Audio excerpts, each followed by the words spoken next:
The Chicago Bulls are one of the most storied franchises in NBA history.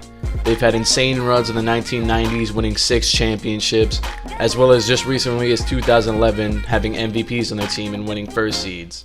But starting last offseason, after a couple lackluster seasons by the Bulls, missing the playoffs and getting the 8th seed a couple times, they decided to start their rebuild after trading Jimmy Butler for Lauri Markkanen, Chris Dunn, and Zach LaVine. In this video, I'm going to be going over the moves that I think the Bulls should necessarily make in this offseason to move towards a brighter future and cater to their rebuilding process. Before I get into this one though, I want to thank everyone for all the support on the last video.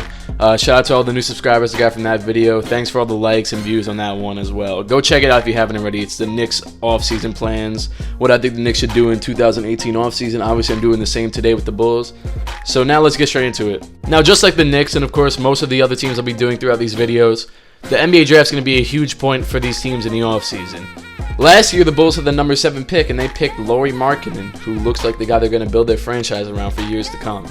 And this year, they have the same exact pick, number 7, and it's looking like they could pick another guy who could really help their franchise moving forward. Although he was out most of the college season, well, really all of it except for 50 minutes, this guy was the consensus number 1 pick before he got injured.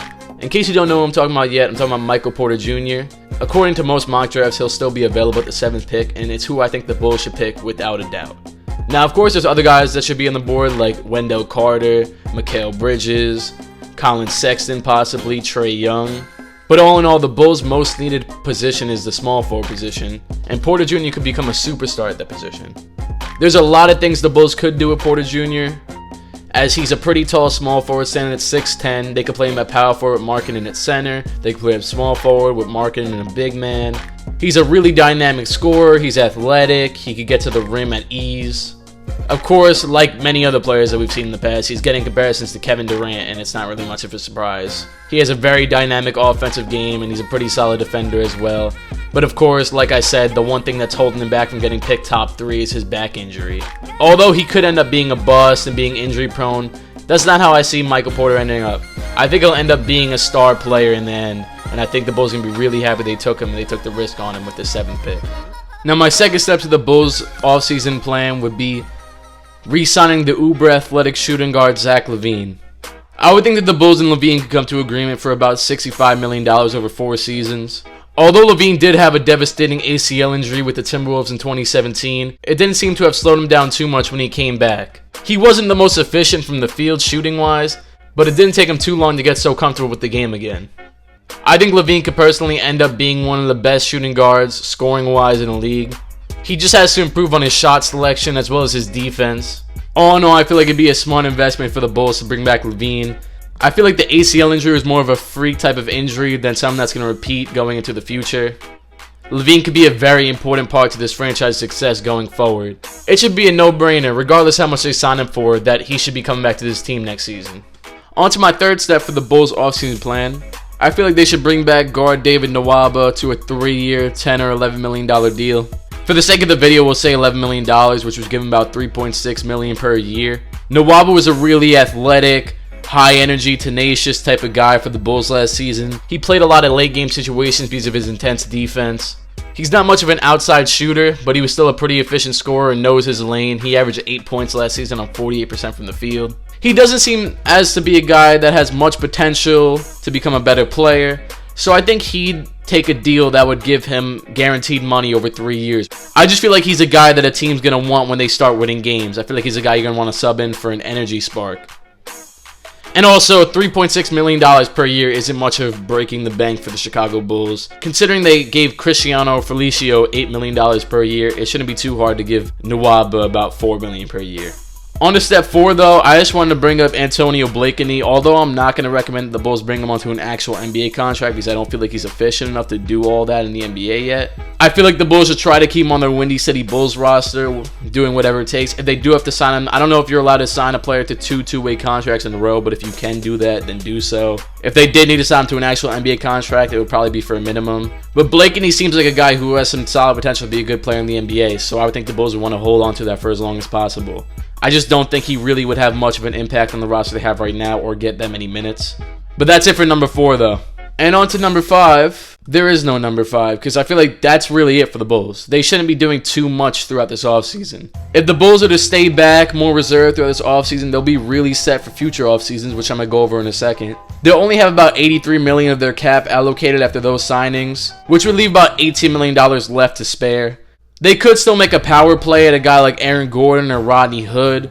But like I said, it would be more in their favor to take one more year off, get another lottery pick, stay as bad as possible, and then pursue guys in future off seasons. Now, the projected roster for the Bulls going into the next season, the 2018-19 season, would be at point guard Chris Dunn, at the 2 Zach LaVine, at the 3 Michael Porter Jr., at the 4 Lauri Markkanen, and at the 5 Robin Lopez.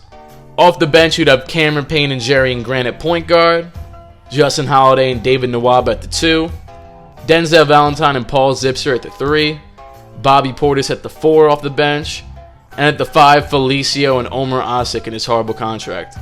This would give the Bulls 14 players total, which is enough to fit the NBA requirements, but they could still sign another young guy if they wanted to, such as Blakeney if they really did want to sign to an NBA contract, or someone else, possibly an undrafted player. And of course, I always recommend the teams to use their two-way contracts, which I expect the Bulls to do anyways. Like I said last video, I'm not going to go in depth on who they should sign with two-way contracts, but you get the drift. So let's say we just skip over the 18-19 season because we don't expect much from the Bulls, and we move into the 2019 offseason, which would be a much more desirable offseason for the Bulls to pursue a player. Robin Lopez's contract will finally be off the books, which he made about $14 million per year. The only contracts that the Bulls will still have on their payroll just as soon as next year would be Zach LaVine's $16.3 million, Omer Asik's $12 million disgusting contract, Felicio's $8.2 million, Markkanen's $5.3 million, Dunn's $5.3 million, Porter Jr.'s $4 million, potentially $4 million on another 2019 lottery pick that the Bulls would have, $3.6 million on David Nwaba, and if his team option were to be accepted, they would also have $3.4 million on Denzel Valentine.